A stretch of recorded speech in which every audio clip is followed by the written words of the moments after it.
Hello everyone, this is David again, and with Season 1, Episode 1, I am going to be reading from notes because I have a very slow upload times because I live in a very remote area. And so sometimes, like, I finished watching this last Friday and I'm now on Monday, and only about 70% of my pilot episode commentary has uploaded. So it's going to take me a while, but I will get there. So I'm going to have to rely on notes in the meantime so I don't forget what I just watched. So anyway, Season 1, Episode 1, Midnight on the Firing Line. One thing about Babylon 5 is the introductions change. Sometimes from year to year, sometimes from episode to episode. So it is kind of important to watch the introductions, at least at first, so you can kind of get a little update as to what's going on as far as the timeline is concerned. Year is 2258. This is the one where it starts off with Ragesh 3 being attacked. At first they have no idea who did it, and then it comes out later that the Narns are the ones who are responsible. Evidently, Ragesh 3 was a colony of theirs over 100 years ago, and they were working to try and take it back from the Centauri, which of course causes a conundrum in Babylon 5, which acts kind of like the United Nations here on Earth. Basically, what they say is, yeah, but, you know, guys, this has been Centauri for the last 100 years. You're just going to go back and forth. When is this ever going to stop? And a lot of this draws parallels from today. For instance, on the Crimea Peninsula. Now, before you decide that I'm anti-Russian or pro-anything, do understand my maternal grandfather came to the United States from Russia. So I have no problem with the Russian people, just problems with the Putin administration on their LGBTQ policies. But that's completely different. That's for different commentary on a different platform. Going back to Crimea, Crimea has been Russian for over 300 years. But due to administrative things, and if you look on a map, it's much more easily administered, at least it was for a long time, from Ukraine, and so Khrushchev gave it to the Ukraine. If memory serves, it was Khrushchev and not Stalin, though Stalin was infamous for carving up territories and doling them out to the different ethnicities so that the ethnicities would be so busy fighting themselves instead of the administration in Moscow. And so, unfortunately, we're seeing a lot of that come to bear. Russia says, hey, this territory is Russian for over 300 years. This territory is administered vastly, or it is populated vastly by the Russian people, ergo we want it back. Plus, all we have to do, and in fact they did do it, was build a bridge, and it's just as easily administered from Russia. Now, the United Nations, of course, has said, hey, wait a minute here. You know, this has been part of Ukraine. You signed a treaty that says it was part of Ukraine. You know, where are we going to stop? You know, this is what happened during Babylon 5 time. This is what happened with the former Yugoslavia. You know, you're going to sit there and keep redrawing the map of Europe 10,000 times, and you're going to be having wars, bloodthirsty wars each and every single time before you're done. And some of these, for instance, some of the wars that were going on with the breakup of the former Yugoslavia is from territory that they fought over 800 years ago, and they're still fighting over it. So, you know, not to try and get too political, but Babylon 5 draws a lot upon contemporary parallels to construct its story arc. You'll see Lieutenant Commander Susan Ivanova, Claudia Christian first reports in. She's, in my opinion, one of my most favorite actresses. One of my most favorite? Is that proper English? I don't know. Anyway, she's one of my favorite actresses. Veer also will be seen Stephen first. Sadly, he's passed away in 2017 due to diabetes. Just as somebody who was a registered nurse for 18 years, one of my former instructors compared diabetes to cancer. And any of you who've seen somebody who's had diabetes knows that that's probably a true statement. You're constantly monitoring yourself. You're constantly going in for tests.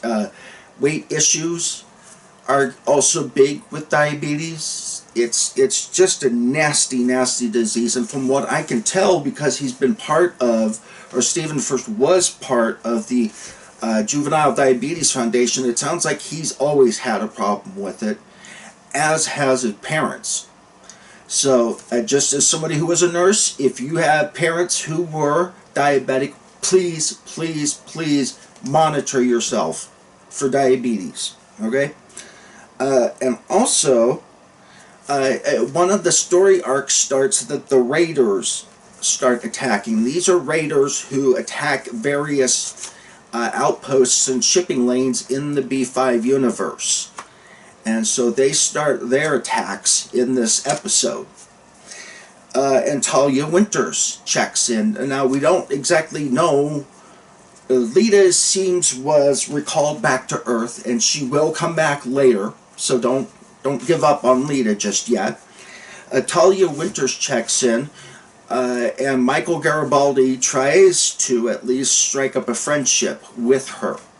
Now, ironically speaking, Talia Winters, the actress who plays Talia, was in fact married to the actor who plays Jerry Doyle. And it does have some real life consequences. I guess when they were getting a divorce, things got awkward, and so they just wrote Talia Winters out of the script. So you'll see that play into the story arc later, and JMS was kind of famous for that, as I've mentioned before. If things don't go the way things should go in contract talks, he'll just politely write you out of the script. So one of the memes that you'll want to keep track of is Jakar got some fresh spoo and presents it to Londo Mollari. Now, spoo originally was a Centauri dish, but you have to let spoo age, unless you're a Narn. Narns can eat spoo fresh. Centauri, and any other race for that matter, has to eat spoo after it's fermented. So he presents fresh spoo to Londo Mollari. Now, Londo has just discovered Ragesh 3 was attacked by the Narns. So, of course, he goes over and spits in the fresh spoo and nearly causes a huge diplomatic incident.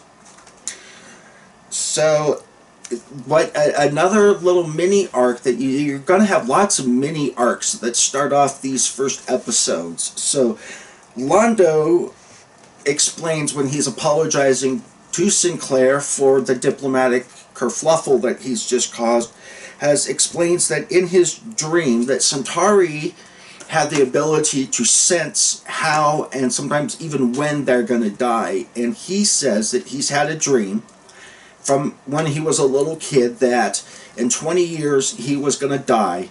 He and another person were going to be strangling each other, and they both squeezed the life out of each other.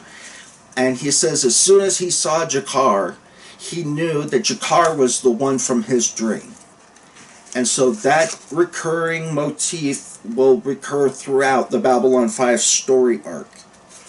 And he also tells Sinclair that his own nephew, Karn Mollari, was at the Ragesh 3 station at Londo Mollari's bidding. His nephew Karn wanted to go in the military. Londo wanted him to go into a civilian career, so he gets him assigned to Ragesh 3, unknowing, of course, that a few years later the Narns were going to attack and, in all likelihood, kill his nephew.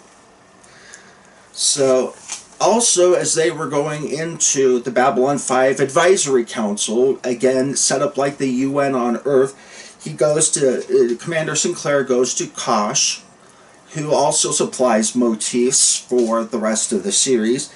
And he says, they are a dying people, we should let them pass. And you'll see that a lot in the memes of Babylon 5. And he says, who? The Narn or the Centauri?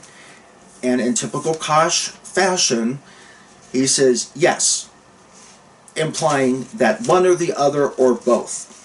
So, who knows? With the Vorlons, you just kind of never know what you're going to get.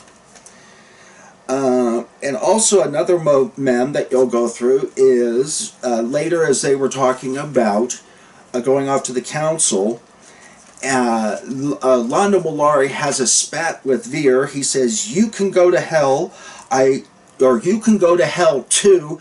I wouldn't want you to feel left out. So another mem you'll see that also relates to this, and I'll let you watch the episode for yourself. I don't want to give away every single little thing. Some of it I got to save for you to figure out and enjoy on your own. Another mem that comes through is Garibaldi, while he was flirting with Talia Winters about how she can try and get along with Commander Ivanova. He says, I'll show you my favorite thing in the whole universe. Okay, my second favorite thing in the whole universe, implying that intercourse is his first favorite thing, and his second favorite thing is up to her to find out. Now, everybody will soon figure out that watching Earth cartoons from our time period is his second favorite thing in the whole universe. So, he drops that little nugget, and that recurs throughout in memes throughout the whole Babylon 5 universe. One thing, when right before the council meeting, Jakar was trying to sway Commander Sinclair's vote, and that brings up the fact that the Narns were the only ones to support Earth during the Earth-Minbari War. And Commander Sinclair kindly claps back that Narns will sell to anybody who can afford the credits. So, saying that it was not out of their good generosity, but was in fact because they wanted the money.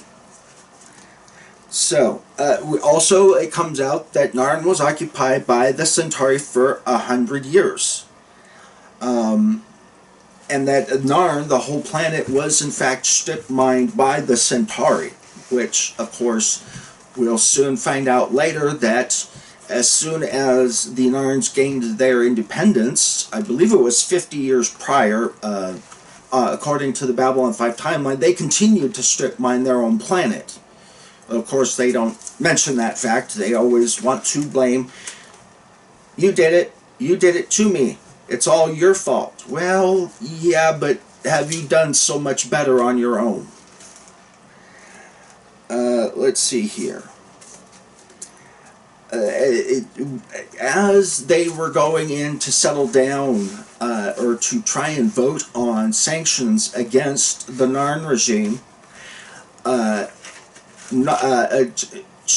Ambassador Jakar goes in and points out or plays a vignette seemingly by Karn Mollari, saying that in fact the Centauri asked the Narn to come and interfere because they were having problems and that the central administration did not want to help. Now, of course, as we all find out later, that invitation was made at the point of a gun. And why that becomes important is, while this is going on, Jeffrey Sinclair was given some orders that he didn't want to obey.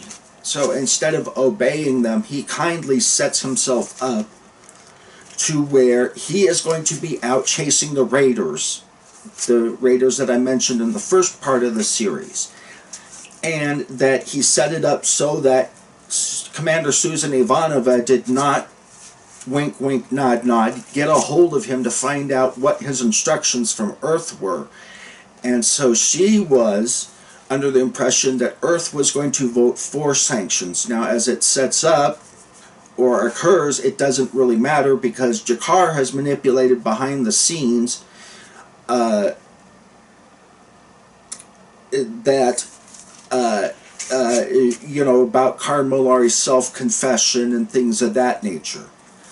So the vote ends up being, as in many things in the United Nations, it ends up being completely irrelevant. But during this time, while Sinclair is off fighting the Raiders, he goes off with another fighter and, in fact, finds a command and control ship. Because, as he knew during the Earth-Minbari War, when the Narns supply any other race, that they always have a command and control to teach them, number one, how to use the weapons, and number two, so that they aren't sold by third parties, which is what countries like the United States do. When we supply weapons to other countries, we always supply advisors to make sure that these weapons stay in the hands of Israel or Egypt or whichever country we're giving them to, and so that Egypt is not selling them to Hamas or some other group that we maybe don't care for. So you'll find, like I've said before, and I'll say it again, you find a lot of parallels between the Babylon 5 universe and today. And of course, when he finds the command and control ship, there was Narns.